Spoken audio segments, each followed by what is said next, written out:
ಗದಗನಲ್ಲಿ ಏತ ನೀರಾವರಿ ಜಾಕ್ವೆಲ್ಲೇ ಬಂದಾಗಿದೆ. ನರಗುಂದದ ಹಲವು ಗ್ರಾಮಗಳ ರೈತರಲ್ಲಿ ಆತಂಕ ಮನೆ ಮಾಡಿದೆ. ಹಿಂಗಾರು ಹಂಗಾಮಿನಲ್ಲಿ ಬೆಳೆ ಹಾನಿಯಾಗುತ್ತೆ ನೀರಿಲ್ಲದೆ ಅಂತ ಹೇಳಿ ರೈತರು ಭೀತಿಯನ್ನ ಎದುರಿಸ್ತಾ ಇದ್ದಾರೆ. ಜಾಕ್ವೆಲ್ ಬಂದ್ನಿಂದಾಗಿ ಹದಲಿ, ಮಧುಗುಣಿಕಿ, ಗಂಗಾಪುರ, ಸುರಕೋಡ ರೈತರು ಗೋಳಾಡ್ತಾ ಇದ್ದಾರೆ. 2020ರಲ್ಲಿ ಶುರುವಾಗಿತ್ತು. 2 ವರ್ಷ ಮಾತ್ರ ಈ ಜಾಕ್ವೆಲ್ ಕಾರ್ಯನಿರ್ವಹಿಸಿದೆ.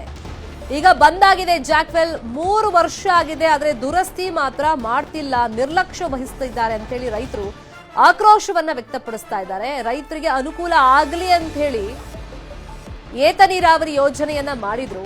ಆದರೆ ರೈತರಿಗೆ ಅನುಕೂಲ ಆಗಬೇಕಾಗಿದ್ದ ನೀರು ಈಗ ಹಳ್ಳದ ಪಾಲಾಗ್ತಾ ಇದೆ.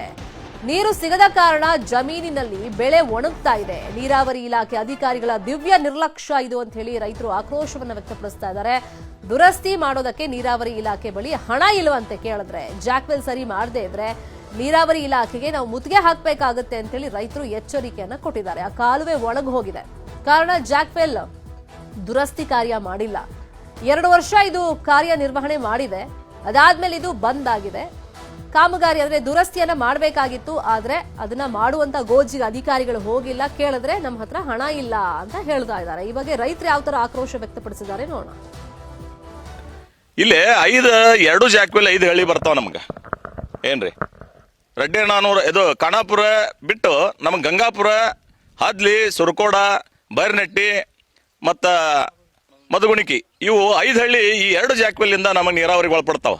ಇದು 2 ಏರಿಯಾ ಕಡಿಮೆ 8 ರಿಂದ 9 ಸಾವಿರ ಎಕರೆ ಆಕೈತಿ. ಹೋದ್ಸಲ 2024-25 ಸಾಲ ಮುಂಗಾರು ಒಳಗೆ ಸಂಪೂರ್ಣ ಒಣಗಿ ಹೋದು. ಅವಕ್ಕೆ ನಾವು ದಾಖಲೆ ಕೊಡ್ತೀವಿ ಬೇಕಂತಂದ್ರೆ ಅಧಿಕಾರಿಗಳು ಬೆನ್ನು ಹತ್ತಿ ಸಾಕಷ್ಟು ಮನವಿ ಪ್ರತಿಭಟನೆ ಮಾಡಿದ್ರು ಕೂಡ ಇಲ್ಲಿ ತನಕನೂ ಕೇವಲ 8 ಲಕ್ಷ ರೂಪಾಯಿ 2 ಜಾಕ್ವೆಲ್ ಖರ್ಚು ಮಾಡಿದ್ರ ನೀರು ರೈತರಿಗೆ ಒದಗಿಸುವಂತ ಒಂದು ಕೆಲಸ ಆಕೈತಿ. ಪಂಪ್ ಚಾಲು ಆಗುವಂತ ಸ್ಥಿತಿ ಒಳಗದಾವ್. ಈಗ ಜಾಕ್ವೆಲ್ ಐತೆ ಅಂದ್ರೂ ಸಹಿತ ನಮ್ಮ ಊರಿಗೆ, ನಮ್ಮ ಸುತ್ತಮುತ್ತಲು ಬೈನಟ್ಟಿ, ಗಂಗಾಪುರ, ಮಧುಮುಖಿ, ಹದ್ಲಿ ಗ್ರಾಮದವ್ರಿಗೆ ನೀರಿದ್ದೂ ಸಹಿತ ಉಪಯೋಗ ಮಾಡ್ಕೊಳಕ ಪರಿಸ್ಥಿತಿ ಆಗೈತಿ. ಯಾಕಂದ್ರೆ ಇದಕ್ಕೆ ಬೇಜವಾಬ್ದಾರಿ ಅಧಿಕಾರಿಗಳು ಮತ್ತು ಸರ್ಕಾರ.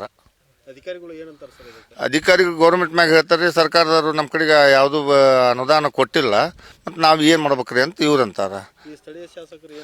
ಶಾಸಕರ ಅವ್ರ ಕಡೆ ಬೆಂಗಳೂರಾಗಿದ್ದರು, ಮೊನ್ನೆ ಹೋಗಿದ್ವಿ ಅವ್ರ ಶಾಸಕರ ಕಡೆಗೆ.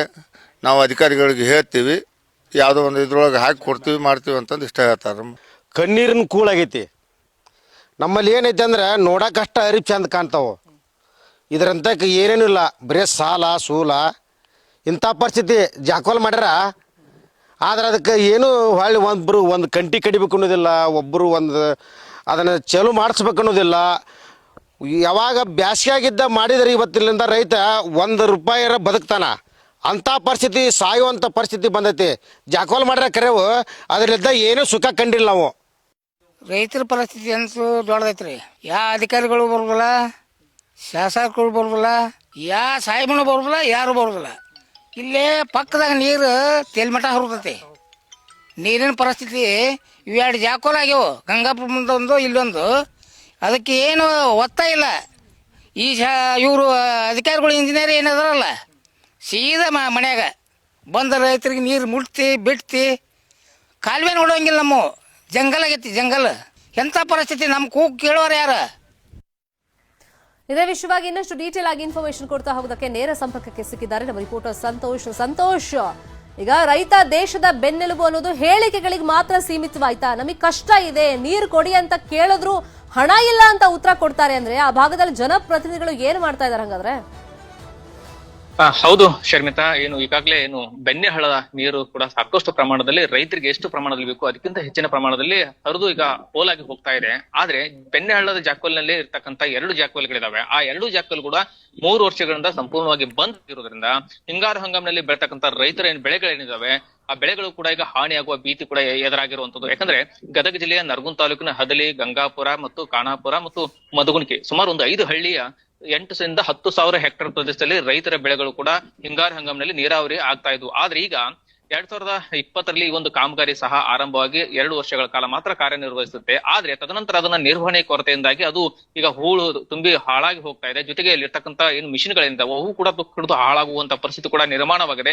ನೀರಾವರಿ ಇಲಾಖೆ ಅಧಿಕಾರಿಗಳ ದಿವ್ಯ ನಿರ್ಲಕ್ಷ್ಯದಿಂದಾಗಿ 2 ಜಾಕ್ವೆಲ್ಗಳು ಕೂಡ ಸಂಪೂರ್ಣವಾಗಿ ಬಂದ್ ಆಗಿರೋದ್ರಿಂದ ಸಾವಿರಾರು ಹೆಕ್ಟೇರ್ ಪ್ರದೇಶದಲ್ಲಿ ರೈತರು ಬೆಳೆದಂತಹ ಬೆಳೆಗಳೇನಿದಾವೆ, ಕಡಲೆ ಆಗಿರ್ಬೋದು, ಗೋಧಿ ಆಗಿರ್ಬೋದು, ಸೂರ್ಯಕಾಂತಿ ಮತ್ತು ಹತ್ತಿ ಬೆಳೆಗಳು ಕೂಡ ಸಾಕಷ್ಟು ನೀರಾವರಿ ಯೋಜನೆಯಿಂದ ಅನುಕೂಲ ಆಗ್ತಿತ್ತು. ಆದ್ರೆ ಈಗ ಸದ್ಯದ ಮಟ್ಟಿಗೆ ಯಾವುದೇ ರೀತಿ ಅನುಕೂಲ ಆಗದೆ ಇರುವಂತಹ ಪರಿಸ್ಥಿತಿ ಕೂಡ ಈಗ ನಿರ್ಮಾಣವಾಗಿರುವಂತದ್ದು. ಯಾಕಂದ್ರೆ 2 ಜಾಕ್ವೆಲ್ಗೆ ಪ್ರತಿಯೊಂದು ಜಾಕ್ವೆಲ್ಗೆ 10 ಲಕ್ಷ ರೂಪಾಯಿಯನ್ನು ಖರ್ಚು ಮಾಡಿದ್ರೆ ಸಾಕು, 2 ಜಾಕ್ವೆಲ್ ಕೂಡ ಹಣ ಆಗುತ್ತೆ. ಆದ್ರೆ ನೀರಾವರಿ ಇಲಾಖೆ ಅಧಿಕಾರಿಗಳನ್ನ ರೈತರು ಹೋಗಿ ಕೇಳಿದ್ರೆ ಇಲ್ಲ, ನಮ್ಮ ಕಡೆಯಿಂದ ಪ್ರಸ್ತಾವನೆಯನ್ನ ಈಗಾಗಲೇ ಸರ್ಕಾರ ಕೊಟ್ಟಿದೆ, ನಮ್ಮಲ್ಲಿ ಅನುದಾನ ಇಲ್ಲ ಅನ್ನುವಂತ ನೆಪವನ್ನು ಹೇಳಿ ಕೈ ಬಿಡ್ತಾ ಇದ್ರೆ. ಅಲ್ಲಿ ಸ್ಥಳೀಯ ಶಾಸಕರಾಗಿದ್ದ ಸಿ ಪಾಟೀಲ್ ಗಮನಕ್ಕೆ ತಂದ್ರು ಕೂಡ ಅವರು ಸಹ ಇಲ್ಲ, ಅನುದಾನದ ಕೊರತೆ ಇದೆ, ನಾವು ಕೂಡ ಸರ್ಕಾರದ ಗಮನಕ್ಕೆ ತಂದು ಆದಷ್ಟು ಬೇಗ ನಾವು ದುರಸ್ತಿಯನ್ನ ಮಾಡಿಸ್ತೀವಿ ಅಂತೇಳಿ. ಆದ್ರೆ ಹಿಂಗಾರು ಹಂಗಾಮಿನಲ್ಲಿ ಬೆಳೆದಂತ ಬೆಳೆಗಳಿಗೆ ಈಗ ಅತಿ ಅವಶ್ಯವಾಗಿ ನೀರು ಬೇಕು. ಆದ್ರೆ ನೀರ್ ಇದ್ರೂ ಸಹ ಬಳಕೆಗೆ ಬರದೇ ಇರುವಂತಹ ಪರಿಸ್ಥಿತಿ ಕೂಡ ಈಗ ಅಲ್ಲಿ ನಿರ್ಮಾಣವಾಗಿದೆ. ಇದು ಸಂಬಂಧಪಟ್ಟಂತ ನೀರಾವರಿ ಇಲಾಖೆ ಅಧಿಕಾರಿಗಳ ದಿವ್ಯ ನಿರ್ಲಕ್ಷ್ಯದಿಂದ ಆ ಭಾಗದ ಸಾವಿರಾರು ರೈತರು ಕೂಡ ಈಗ ಏನು ಸಾಕಷ್ಟು ಸಮಸ್ಯೆಯನ್ನು ಎದುರಿಸ್ತಾ ಇದ್ದಾರೆ. ಯಾಕಂದ್ರೆ ಈ ಒಂದು ನರಗುಂದ ತಾಲೂಕಿನ ಬೆಣ್ಣೆಹಳ್ಳ ಮಲಪ್ರಭಾ ನದಿ ನೀರನ್ನೇ ಅದಕ್ಕೆ ಬರುತ್ತೆ. ಆದ್ರೆ ಮತ್ತೆ ಅದು ಹೋಗಿ ಮಲಪ್ರಭಾ ನದಿ ನೀರು ಸೇರಿ ಮತ್ತೆ ಅದು ನೀರು ಫೋಲಾಗಿ ಹೋಗುವಂತ ಪರಿಸ್ಥಿತಿ ಕೂಡ ನಿರ್ಮಾಣ ಆಗುತ್ತೆ. ಈಗ 2 ಜಾಕ್ವೆಲ್ ಏನಾದ್ರು ದುರಸ್ತಿಯಾಗಿ ರೈತರಿಗೆ ಅನುಕೂಲ ಆದ್ರೆ ಹಿಂಗಾರಿ ಹಂಗಾಮಿನಲ್ಲಿ ಬೆಳತಕ್ಕಂತ ಬೆಳೆಗಳಿಗೆ ಸಮೃದ್ಧವಾಗಿ ಬೆಳೆದು ಫಸಲನ್ನ ತಕ್ಕೋಬಹುದು. ಯಾಕಂದ್ರೆ ಪ್ರತಿಯೊಬ್ಬ ರೈತ 40,000ಕ್ಕೂ ಅಧಿಕ ರೂಪಾಯಿ ಖರ್ಚು ಮಾಡಿ 1 ಎಕರೆಯನ್ನ ಬೆಳೆದಿರ್ತಾನೆ. ಬೆಳೆದಂತ ಬೆಳೆಯು ಕೂಡ ಈಗ ಫಸಲು ಕೈಗೆ ಸೇರುವ ಮುನ್ನ ಹಾನಿ ಆಗುವ ಭೀತಿ ಕೂಡ ಎದುರಾಗಿರುವಂತದ್ದು. ಶರ್ಮಿತಾ, ಥ್ಯಾಂಕ್ ಯು ಸಂತೋಷ್ ಶಿಕ್ಷಣದ ಮಾಹಿತಿಗೆ.